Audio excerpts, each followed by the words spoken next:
Counting the suburbs, there's 4 million of them. Most of the people have something to add. A few of them are out to take it away. In my job, they're the ones who keep you on the move. I'm a cop. It was Wednesday, September 28th. We were working the night watch out of homicide detail. My partner's Ed Jacobs. The boss is Thad Brown, chief of detectives. My name's Friday. It was 11:48 p.m. when I got back from the crime lab. The call came in a few hours before. An attractive blonde secretary was found beaten to death in a downtown office building. A length of steel pipe wrapped in heavy paper was on the floor beside her. There was no trace of the killer, no apparent motive for the killing. For every murder, there's at least one of each. We had to find him.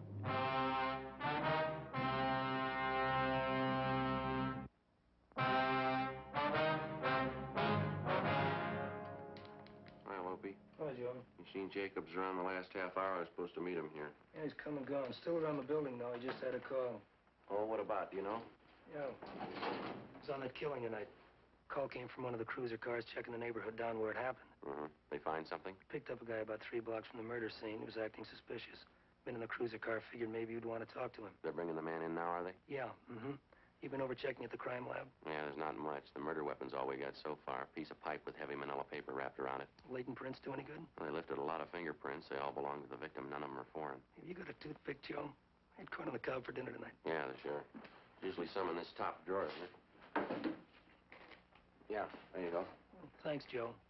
I understand it wasn't much to look at, the killing, I mean. It was a pretty vicious thing. The girl took a terrible beating. Who found the body? One of the scrub women in the building. It was an office up on the 9th floor. Import-export company. Victim was a secretary there. Pretty girl. She dead long? Must have happened around 7 o'clock tonight, I figured. It's just a guess. What's the girl's name? She been identified yet? Yeah, Adele Pryor. Her boss is out of town. She was working in the office alone. No one suspicious was seen entering or leaving the office around the time of the murder. No one we know of, anyway. It's going to take a lot of checking. Any ideas what the motive could have been? Well, it wasn't robbery. They didn't keep any cash in the office. And as far as we know, the girl wasn't carrying much money. We'll start making the rounds in the morning, checking with her friends, see what we can pick up. Hi, Joe. Hi, how are you, Ed? Bring the guy in yet, Ed? Mm-hmm.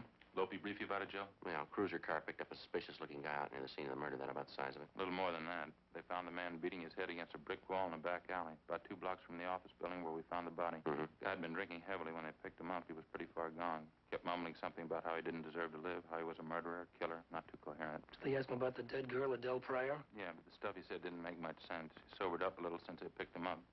Might as well see what we can get out of him before we book him in, huh? Got him in the interrogation room now. Okay, we'll give it a try. Any calls come in, you know where to find us, Loafy, huh? Right, Joe. See you later. All right, thanks. Joe? Yeah. You check the crime lab? Mm-hmm. About all we're sure of is a murder weapon. No prints, no other physical evidence. Maybe it won't matter. Got half an idea we might have the killer now. The guy they picked up, how'd he figure? Just a hunch. I don't think he's drunk as he pretends. Well, we're going to have to place him a lot closer to the murder scene than 2 blocks away. We can't prove a thing the way it stands. I was downstairs when they brought the man in and talked to him while we were bringing him up to the interrogation room. Mm-hmm.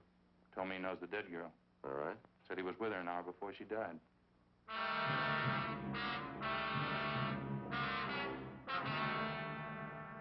Thorough investigation of the murder scene by the crime lab failed to turn up anything in the way of leads. They knew they had the murder weapon, and that was all. The deputy coroner arrived and removed the body to the county morgue for posting. At 10 o'clock that night, 3 hours after the approximate time of the Pryor girl's death, officers in a cruiser car patrolling the area found a drunken man butting his head against a cement wall and muttering incoherently about a murder.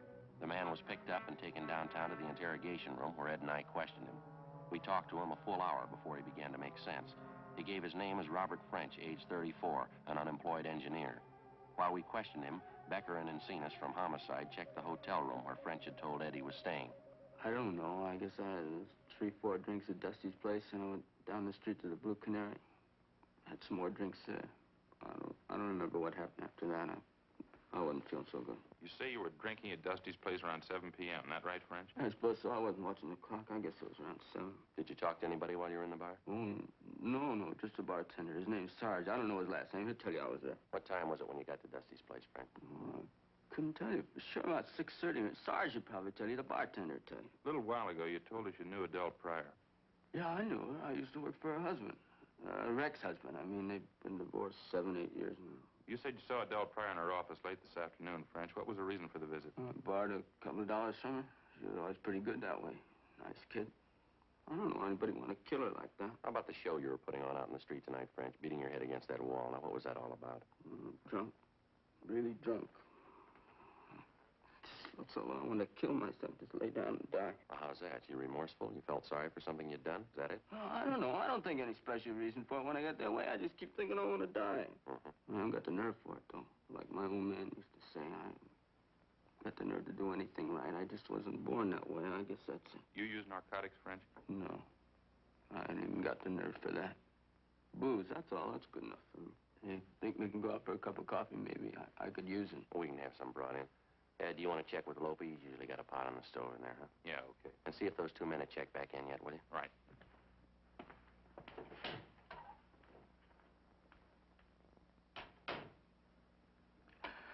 Appreciate it, Sergeant. Sure gonna be mean when this booze wears off. I'd like to ask you a little more about the Pryor girl, French. Just how well did you know her? Not too well. I guess I used to see her maybe once a month. Up there at her office? Yeah, that's right. Nice girl. Whenever I was broke, I could always depend on her for a couple of bucks. I liked her.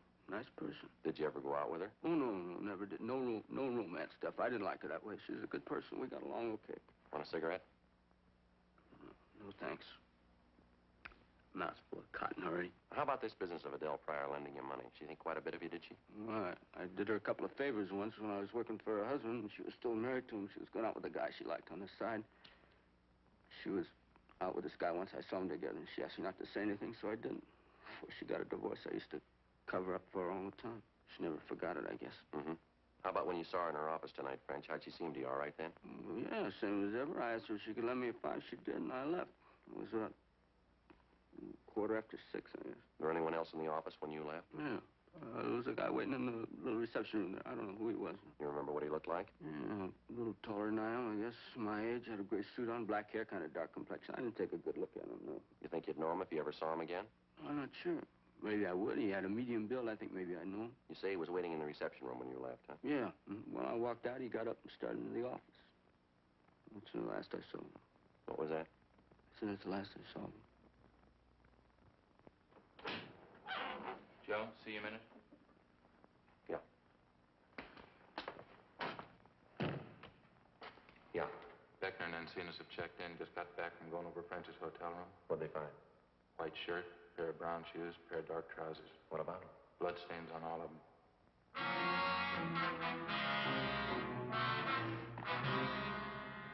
The stained pieces of clothing found in the suspect's hotel room were delivered to Lieutenant Lee Jones at the crime lab for detailed examination. We had French checked through R&I. He had no previous criminal record. Ed and I continued to question the suspect until 4 a.m. He denied any knowledge or complicity in the killing of 28-year-old Adele Pryor. He told us the blood-stained clothing in his hotel room was the result of an accident that he'd been in 2 weeks before when he'd been drinking heavily. French kept insisting that we check on the dark-haired man who'd been waiting in the reception room of the Pryor girl's office the night before when French left her. We gave the description of the unidentified suspect along with the M.O. to the stats office, requesting them to furnish us with any information regarding any assaults or any solved or unsolved murder. At 4:15 a.m., we booked in Robert French at the main jail on suspicion of 187 PC, murder. The next morning at 10 a.m., the legwork began. Lopez and Beckner from Homicide started checking on the background and the alibi of the suspect, Robert French. It didn't hold much water. None of the people at either of the bars where French said he'd been drinking at the time of the murder could definitely vouch for his presence, but they all volunteered the information that no matter how much he drank, French was never violent toward other people, only himself. Lopez and Beckner continued investigating the suspect while Ed and I checked on the background of the victim, Adele Pryor. At 8:25 p.m., we got back to the office. Hi, I've been waiting for you two. Wolpe, you and Beckner do any good? Nothing to celebrate over. Long day, tired feet. Anything new at all? Maybe French is our man. You can't prove it by me. Every place we checked, everybody we talked to, the same answer. Yeah. He's a smart guy with a good education. He's on the bottle and out of work. Everybody seems to like him. He gets drunk, but he never bothers anybody. That's about the worst anybody can say about him. He drinks too much. How about his being friends with the dead girl? Did you dig up anything there? Yeah, but it only proves he was telling you the truth. As far as we could find out, there's nothing going on between the two of them. Everything we got, it only verifies what he told you. He had no interest in the girl except to borrow off her when he was broke. You got in touch with the girl's ex-husband, did you? Yeah, but we couldn't add anything. We're all clear there. By the way, Lee Jones called from the crime lab just before you came in. What do you have, Lope? Well, we finished testing the bloodstains on those clothes they found in French's hotel room. None of the stains on them matched the victim's blood type. Another dead end. It's hard to figure. Sure got me stopped. Oh, this just came in. Report for you from the stats office. He asked me to make a run for you on something last night. Mm-hmm. What's it look like? Doesn't help much. Looks like more legwork. What's that, Joe? Well, French told us when he left Adele Pryor last night there was a man in the reception room waiting to see her. He gave us the guy's description, and the stats office made a run on it for us. It's the best one they got. Yeah. Guy's name is William Tanner, WMA, 32 years old, 5'9", 160 pounds, dark hair, dark complexion. Fits the description French gave us of the guy. Yeah, well, the rest of it's a lot closer to home. How do you mean? William Tanner was a prominent suspect in the Donaldson murder last September. The testimony of friends and relatives subsequently cleared him. The Donaldson murder is still unsolved, you know. Mm-hmm. What's the point? Well, the same thing that killed Donaldson killed Adele Pryor. How do you mean? Piece of steel pipe wrapped in paper.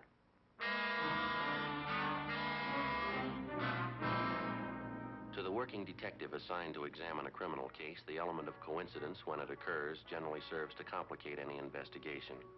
Toward the solution of the crime, coincidence may mean a lot or it may mean nothing. In any event, it can't be dismissed. This time, we had two examples of coincidence to deal with. A girl had been beaten to death in an office building. Within 2 blocks of the murder, we found a man, fairly well acquainted with the victim, who admitted to seeing the girl within an hour of her death. Primary investigation uncovered some facts which tend to incriminate the man, some facts which tend to prove him innocent. Is his presence in the immediate neighborhood of the killing only coincidental, or was he there at the particular time for the purpose of murder? We didn't know. By the same token, a man by the name of William Tanner was suspected 1 year before of beating an elderly woman to death with an identical murder weapon, a length of steel pipe wrapped in paper. This same person, William Tanner, matched the description of a man reportedly seen entering Adele Pryor's office shortly before she was murdered. Tanner also had a criminal record of 1 conviction for assault. Maybe it was a lead, maybe it was nothing. It had to be checked out. We showed Tanner's mugshot to our first murder suspect, Robert French, but he failed to identify it. When we found that William Tanner had moved from his last known address, we checked with his next of kin, his brother, Martin Tanner. He was with the city fire department. We found him on duty at the neighborhood fire station on Norwich Avenue. No, I'm afraid not, Sergeant. I haven't seen my brother Bill in 3 weeks now. If he's not at his apartment, I couldn't tell you where to find him. We tried the last address we had on him. He wasn't there.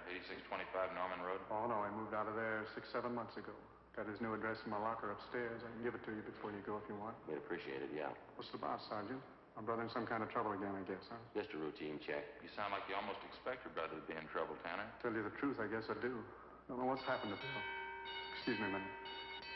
No, it's not our call. How would you mean that, Tanner? What's happened to your brother? Tell you the truth, I don't know. Bill and I used to live together with our mother. Ma died about 2 years ago. I don't think Bill ever really got over it. He was a lot closer to Ma than I was. I see. After she died, he drank quite a bit for a while, and he tried women, lots of them. After that, he seemed to turn to religion. At first, we thought that'd help, and it would have, too, except that he's an odd guy. Finds a way of distorting the Bible. Seems to go to extremes, that kind of thing. Do you know any of your brother's close friends by any chance? Oh, a few of them, I guess. I've been over to Bill's apartment from time to time the last couple of months. He's introduced me to a few people. Mm-hmm. Do you know any of his women friends? Yeah, I do. 2 or 3 of them. How about the name Adele Pryor? Mean anything to you? Would she be kind of a pretty girl? Blonde hair, nice clothes? Yeah, that's right. Have you met her, Tanner? Yeah, Bill had me meet her once. Seemed to like her quite a bit. Why? Was he pretty serious about her, or would you know that? Yeah, he was serious about her, all right. He told me that.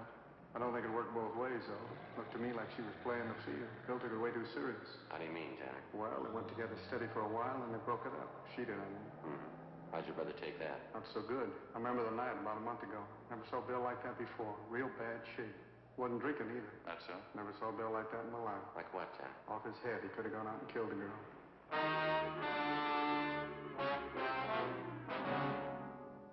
Before we left the fire station, we got William Tanner's new address from his brother Martin. It was the same address as that of the murdered girl, Adele Pryor, an apartment house close by the intersection of Wilshire and La Brea. Tanner's apartment was on the 3rd floor, just down the hall from the Pryor girl's apartment, but Tanner wasn't there. The apartment house manager told us that he'd moved out the night before without leaving any forwarding address. Ed put in a call to the suspect's place of business, an industrial chemical company where Tanner was employed as assistant office manager. What was the reason, sir? Oh, I see. Uh-huh. Yeah. Well, thank you very much, sir. We'll be checking with you later. Bye. What'd he say? Tanner left yesterday, quit without giving notice. Told him he had a better job lined up. Where? South America.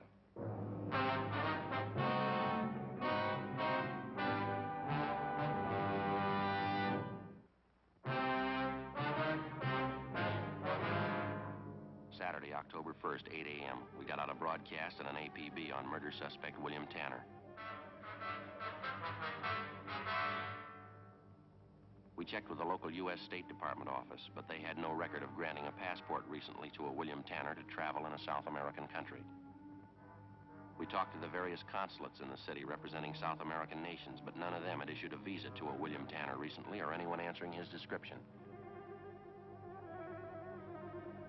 Together with Lopez and Beckner from Homicide, Ed and I continued the search for the missing suspect. The deeper we checked into his background, the more we became convinced that mentally Tanner was far from normal. Most of the people who knew the suspect told us the same story his brother had given us. In recent months, Tanner had taken strongly to religion. He attended revival meetings and similar religious exercises every night in the week. He talked nothing but repentance. He quoted the scriptures constantly. He adopted the habit of carrying a Bible with him wherever he went, reading from it aloud every chance he got. He kept urging his friends to join him in being saved. On Monday, October 3rd, we began a check of the various revival halls. On Wednesday, October 5th, we found him. He was attending a gospel revival in a meeting hall in the south end of the city.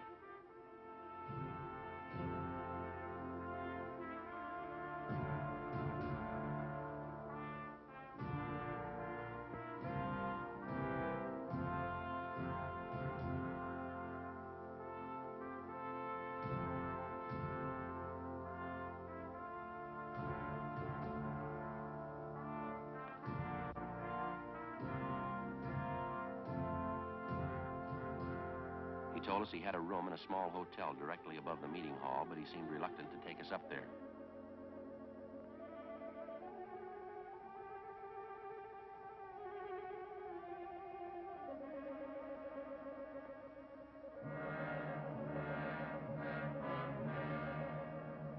While Lopez and Beckner got a passkey from the manager and went up to check the room, Ed and I questioned Tanner. I was sorry to hear about Adele, what happened to her. It's a terrible thing, isn't it? Yes, sir. We understand you knew Adele Pryor fairly well, Mr. Tanner. That correct? Yes, that's correct. I liked her quite a bit at one time. We used to see a lot of each other. I was engaged to her, you know. How is it you never married Tanner? Did she break off the engagement? Oh, no.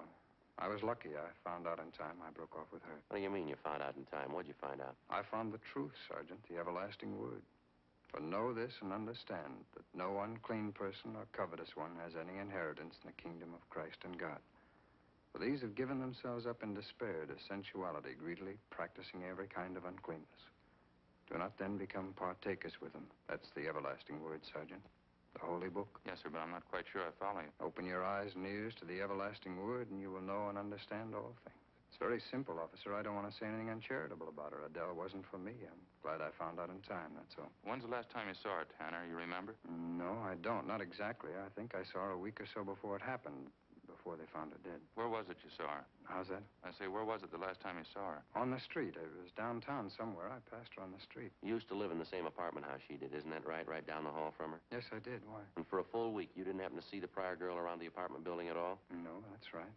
When I broke off with Adele, that was it. I had no reason to see her anymore. It's not too clear, Tanner. It doesn't jive with what we've been told about you and the Pryor girl. Well, they're lies, of course. I suppose you know that.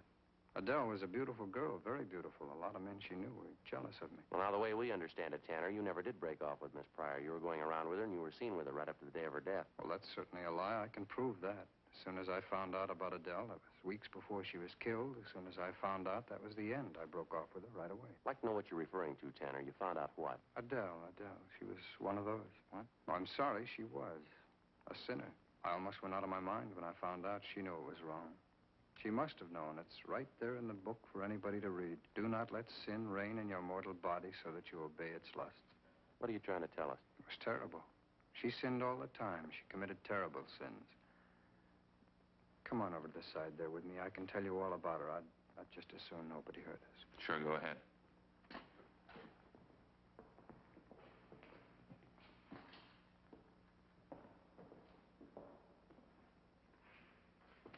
This will be all right here. Just one question before you get started. Yes? Did you ever visit Adele Pryor at her place of business downtown at her office? No, I never did. Why? Did you visit Adele Pryor at her office the day she was killed? Well, the Lord is my witness, Sergeant. I have nothing to fear. Why should you ask me that question? We have a report you were seen going into the office less than an hour before the Pryor girl was murdered. I'd like to have you clarify that for us, if you would. Why, certainly, it's a lie. You sure you weren't in that office with her just before she died? Let me tell you about her sins. There was never anything as evil as this, Sergeant. Is that right? Yes, it was a terrible shock. I liked Adele. I think I loved her. We'd been going out for 2 months. Sometimes I'd take her here so she could learn about the everlasting word, so she could know about the terrible sins some people commit. Drinking and parties and carrying on. Things that no one should do, especially girls like Adele. Beautiful girl. How can you be sure she was doing anything wrong, Tanner? Do you have any real proof of it? Everything, Sergeant. Just knowing she was sinning against the Lord. Did you know of any of the other men she went out with? They were sinful, I knew that. They only liked Adele because she was beautiful. Did you know any of the men? Did you know for a fact there was anything wrong? I knew everything, Sergeant. She was a beautiful girl, and I thought she was a woman of the Lord, and I wanted her for my wife. But she gave in to sin. I guess that's her business, Tanner, how she lived. We're trying to find out how she died. Well, just let me tell you about it. I'd lie there in the dark in my room upstairs and wait to hear her come in down the hall. It was always late. 2 and 3 o'clock in the morning, I'd hear her come in. Well, you still haven't told us, Tanner. What about the men she went out with, the Pryor girl? Slaves of the devil, every one of them. All right, you want to tell us, mister, how about it? Is that what made you do it? Oh, wait a minute. You don't wait to listen. You say, made me do it. Made me do what? I think you know what I mean, Tanner. You want to tell us now? It's a terrible thing, all this sin around us. It's a grave thing, the whole world. There's not one just man. There is none who understands. There is none who seeks after God. There's none who does good. No, not even one. Their throat is an open sepulchre, and with their tongues they have dealt deceitfully. The venom of asps is beneath their lips. Their mouths are full of cursing and bitterness. Destruction and misery are in their ways, and the path of peace they have not known. There is no fear of God before their eyes. No fear of God. Well, yes, sir. We'd still like an answer to our question. Maybe we could talk it out a little better downtown. The wisdom and the knowledge is here and now. I knew Adele and her terrible sins. They had to be paid for. Adele had to pay for every one of them. You want to get to the point, mister. Now, what is it? What are you trying to tell us? The grace of our Lord Jesus Christ and the charity of God and the fellowship of the Holy Spirit be with you all. Amen. She sinned and she died. Yeah. In the name of God, in the name of our Lord. Amen. I killed her.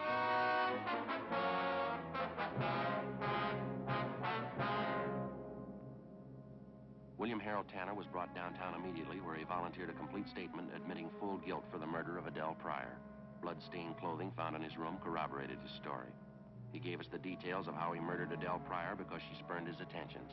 We began questioning him about the Donaldson murder, which had taken place more than a year before and which was still unsolved. The victim, 64-year-old Louise Donaldson, had met death in the same manner as Adele Pryor. No, I didn't know the old lady, but she had money. I'd been told that. I was broke and I needed the money, so I thought it'd be a good thing. This was in September a year ago that you murdered her? Yes, sir, September, all right.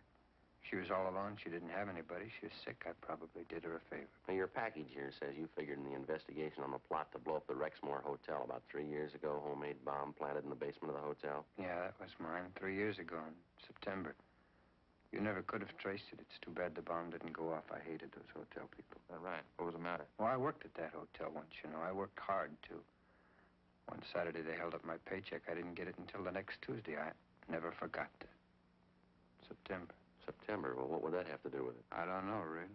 September's always been the time, that's all. I always seem to work into some kind of trouble. Every September. I don't know what it is. It just seems to be the best time, September. It's always September. Mm-hmm. I really didn't want to kill Adele. There wasn't anything else I could do. She was a sinner. Yeah. Drinking and running around, she committed sins all the time, the worst kinds of sins. Terrible. Yeah, well, maybe you better check the book, Tanner. You're way ahead of her. What do you mean? What kind of sin's worse than murder?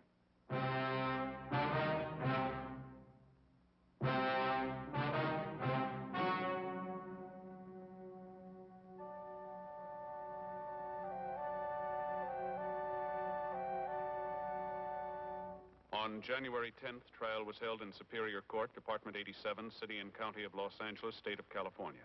In a moment, the results of that trial.